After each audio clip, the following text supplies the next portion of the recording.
Hey friends, I hope all of y'all are having a fantastic day.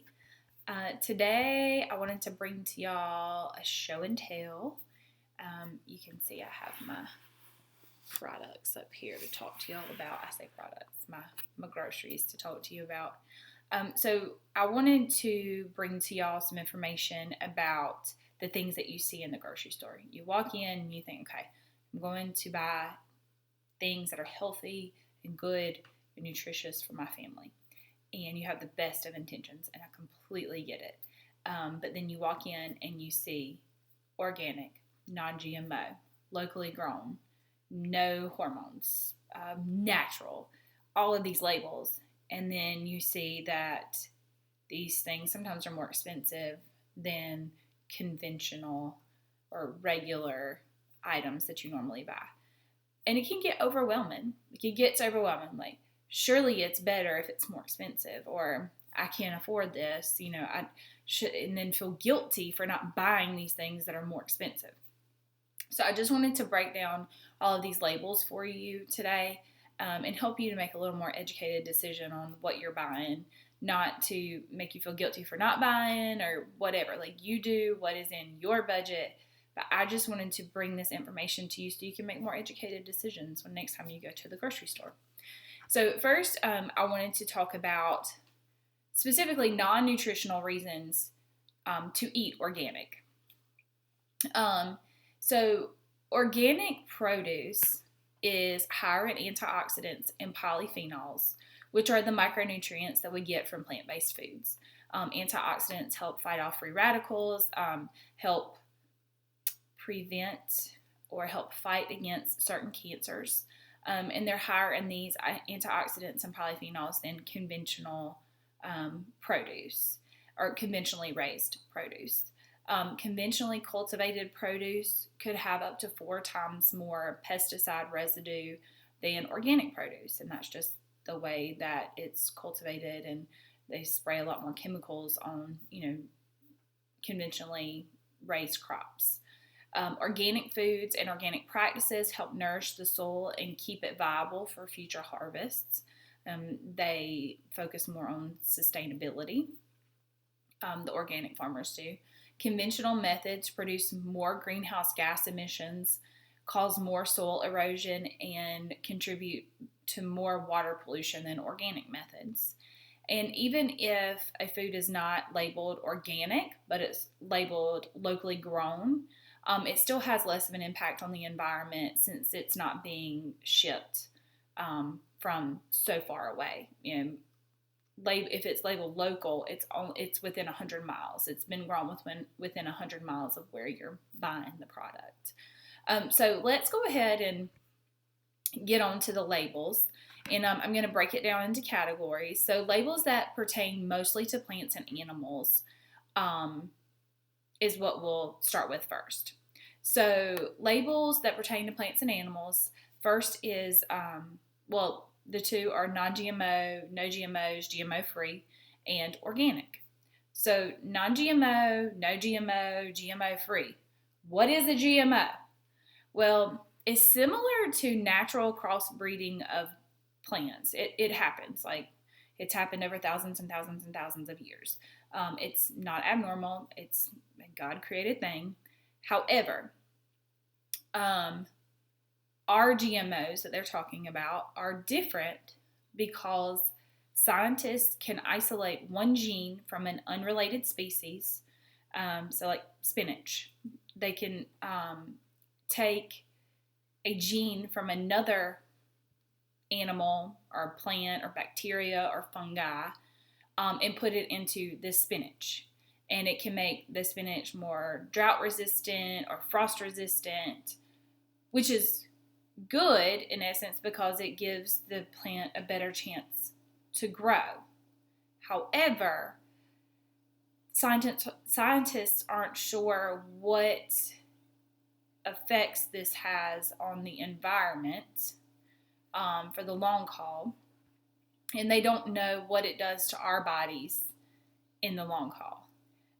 Currently, GMOs have not been proven to be harmful to human health, even though common concerns are particularly unwanted changes in the nutritional content of what is being modified, possible creation of allergens, and possibly toxic effects on our bodily organs. They just don't know. It's an unknown.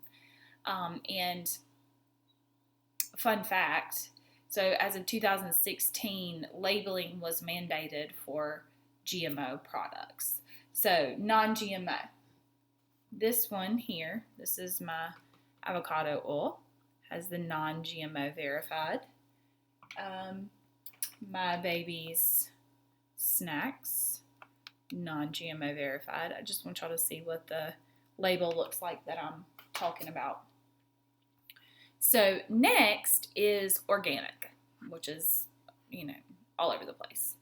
So in order for a farmer to be able to put organic on their products, they must meet the following guidelines that are verified by the USDA, by USDA approved independent agencies.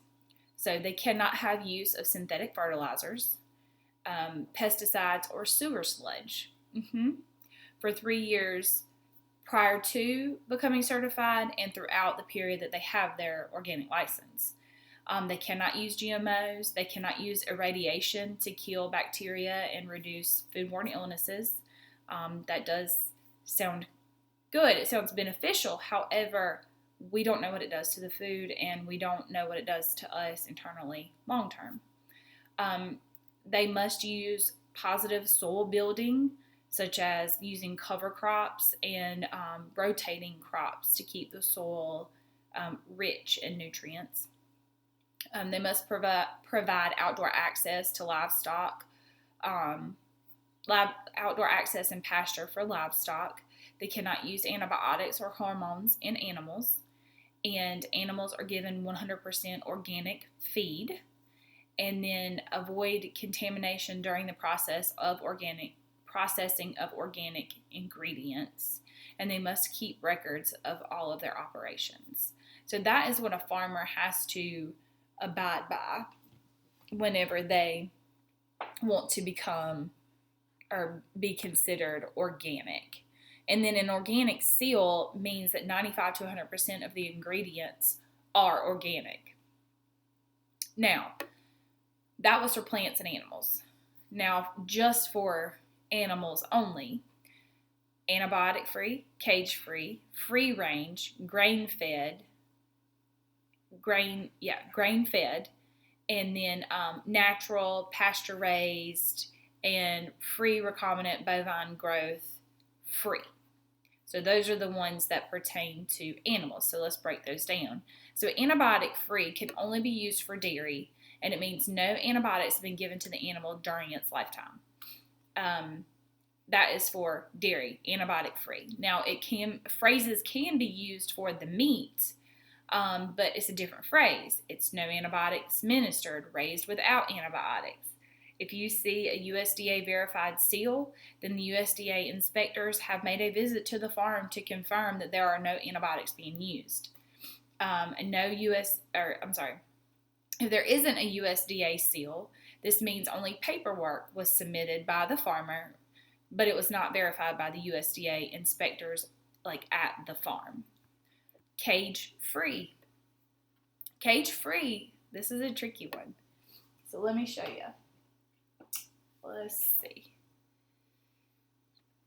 Oh no, I thought I had a cage-free. This is free range. No, I don't have a cage-free.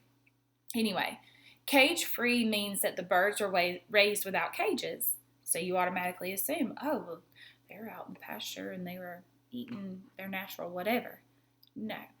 Cage-free means that the birds weren't in the cage, but it doesn't mean they weren't raised in overcrowded conditions. So cage-free, not in a cage, probably still in a chicken house, hemmed up and cooped up. If you haven't seen that before, just Google it. That's all I'm going to say. Free range is a phrase only used for eggs and poultry, and it's only allowed if birds are given access to the outdoors so they can engage in natural behaviors.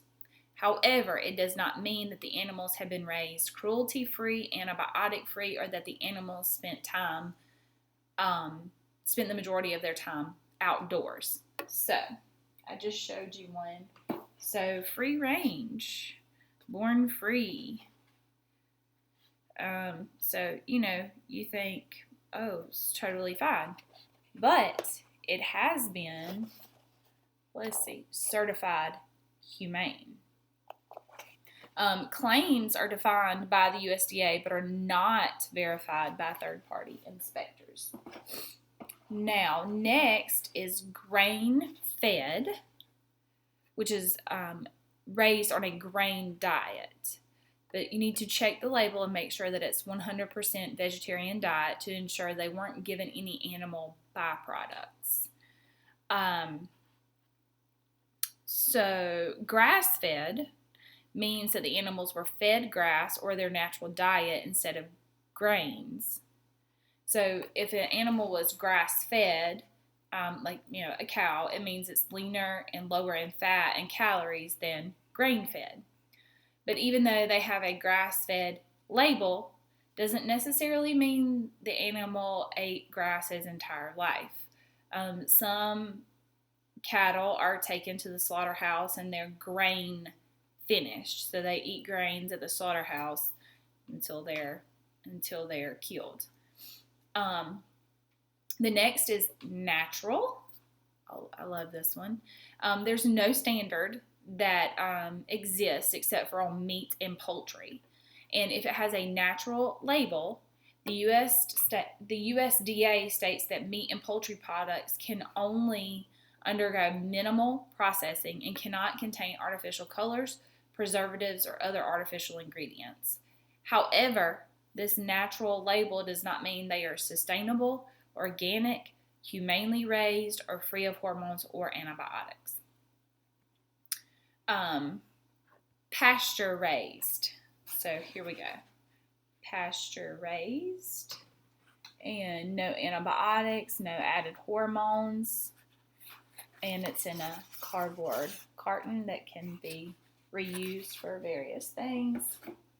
Not plastic. That's a whole nother issue. And also 100% vegetarian fed and outdoor forage. So pasture raised animals, they were raised on a pasture and it was able to eat grass and other plants rather than being fattened at a feedlot. It is a traditional technique and normally means humanely raised.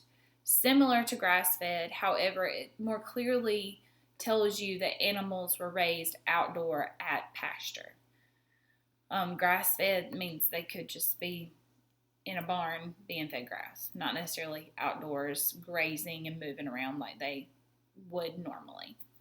RBGH/RBST means recombinant bovine growth hormone or recombinant bovine somatotropin, which are genetically engineered hormones that are given to dairy cows to increase their milk production.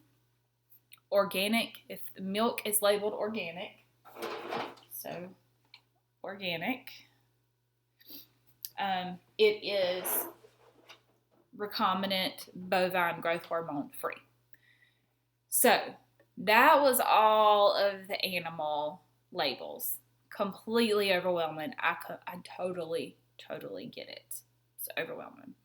A lot of this has to do with whether or not it affects your beliefs about what the way animals should be raised and whatnot.